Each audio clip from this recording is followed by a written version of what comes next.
Hello and welcome back to Talking Europe. Relations between Russia and the EU have dropped to their lowest point since the Cold War. That's according to the EU ambassador in Moscow. The Russian Foreign Ministry agrees, but says it's the EU's fault. Well, diplomatic expulsions and travel bans imposed since the start of this year have deepened the existing rift over Ukraine.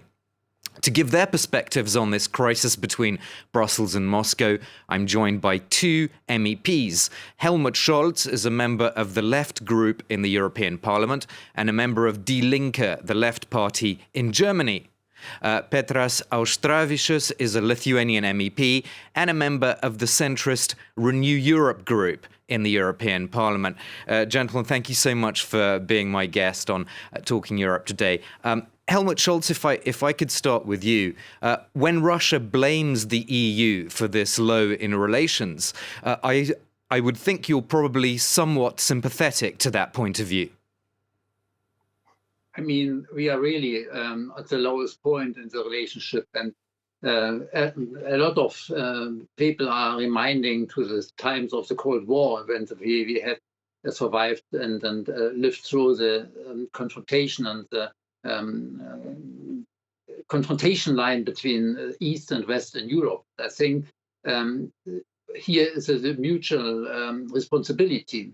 We have to look out how we are dealing with the conflict at our continent, in particular in the eastern part. We have to look through what does it mean for the economic, political, cultural relationship between the 27 EU member states, the EU and the Russian Federation, and to address common tasks and common challenges, as, for example, the climate change or the mitigating the loss of biodiversity. So, I mean, we should try to refocus the relationship on the task where we can cooperate.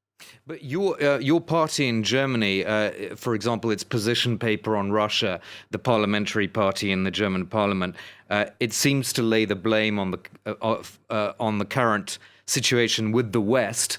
Die Linke, for example, they say that there was a missed opportunity in 2008 when Russia proposed a collective security system. Europe rejected that. You also talk a lot about NATO expansion to the east. So, I mean, your party seems to be somehow blaming the EU for this breakdown in relations. Would you share that view, Helmut Scholz? First of all, when we are speaking about the NATO, we are not speaking about the European Union.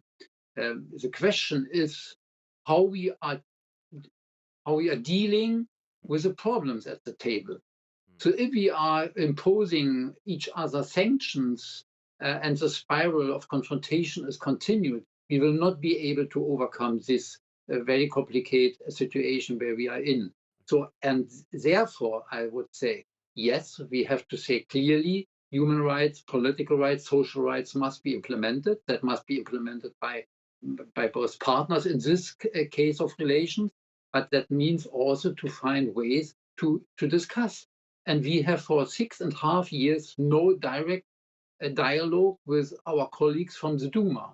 So how and in which way we can address the problem? So we are speaking about each other and not with each other. And that is the main, I would say, problem our party has with the current state of play of the relationship. And there partly the European Union is, of course, responsible also for the stalemate where we are in. So the two sides talking about each other, but not to each other. What do you think of that, Petras Auštrevičius? Well, I probably of a different opinion. To my mind, we see further consolidation, attempts to consolidate power under Putin regime, not a structure in the Russian Federation. He does it already for 2 decades. And to my mind, foreign policy of Russia, of Kremlin, is a very part of domestic policy. So they need to show domestic public in Russia that Russia is somehow surrounded by enemies. So that's why we see those very nasty attempts based on propaganda, drawing lists of enemies of Russia, which is very shameful.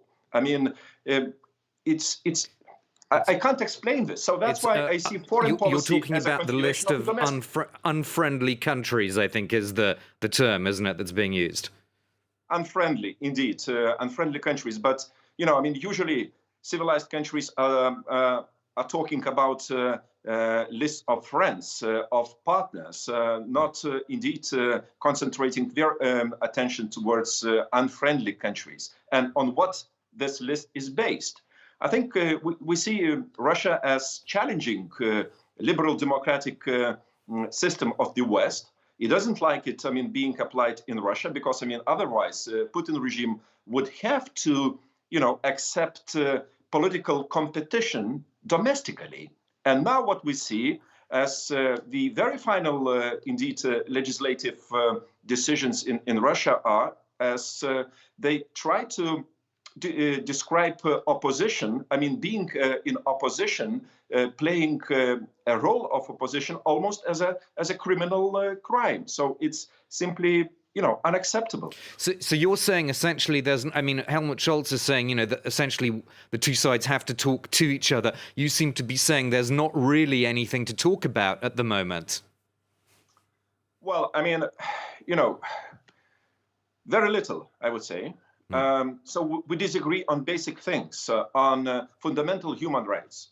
And again, Russia is a permanent member of UN Security Council.